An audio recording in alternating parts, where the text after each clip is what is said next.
نبی علیہ السلام په مانځه کې کم یو عمل ښیي چې دا خلک د دې عمل نه منع شي او که تې منع نه شو نو الله به د سترګو نظر واخلي، د سترګو نظر به الله ختم کی. هغه عمل دا دی.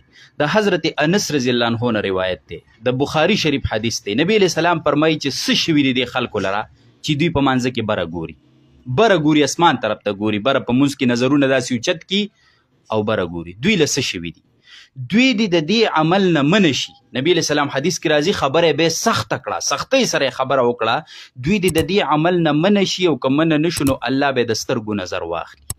دا څومره خطرناکه خبره ده. بعضې کس عادتي مانځه ته به ولاړي، نیت به تړلی او نظر به بار بار داسې اوچتی او بره به د اسمان طرف ته ګوري. نو په دې مسله ځان پوهه کوي. دې کې ډېره سختي نبی علیہ السلام په دې حدیث کې بیان کړی. ځکه بعضې علماو دا لیکلي، بعضې علماو چې چا په مانځه کې بره وکتل نو دې سره د مونځ څه شو؟ دا مات شو. دا بعضې علماو لیکلي. نوره مسله داسې نه ده.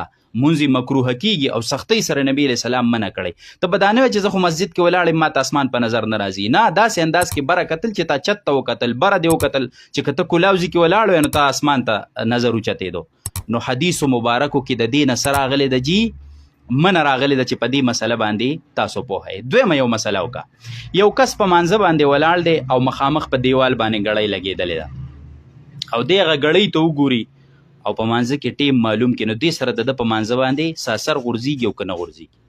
یا په لاس ګړۍ ده او داسې د لاسو ته کتل او د خپلې ګړۍ ته یې وکتل، یې سمه کړه او ټیم یې پکې وکتو، نو دې سره په مانځه ساسر غورځېږي. جواب چې قصدن څوک داسې وکړي که نه په ارادې سره چې زه ګړۍ ګورم او ټیم پکې ګورم او ولاړ په مانځه دی، نو دې سره د ده مونځ مکروه شو. مونځ یې څه شو جي؟ مکروه شو. او که بغیر د قصد او د ارادې نه اتفاقي طور په ګړۍ باندې نظر پرېوته او هغه ټیم ذهن ته راغی نو دې سره په مانځه باندې ساسر نه غورځېږي. دغه شان په لاس ګړۍ ده او هغې ته یې وکتل په مانځه کې او اتفاقي نظر پرې پرېوتو او ټیم معلوم شو نو څه مسله نشته.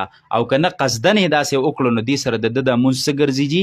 مکروه ګرځي. اهم مسایل دي او ټولو مسلمانانو ته ضرورت دی، نو بخل پکې مه کوئ، د هغوی سره هم شریک کوئ. وصلی الله علیه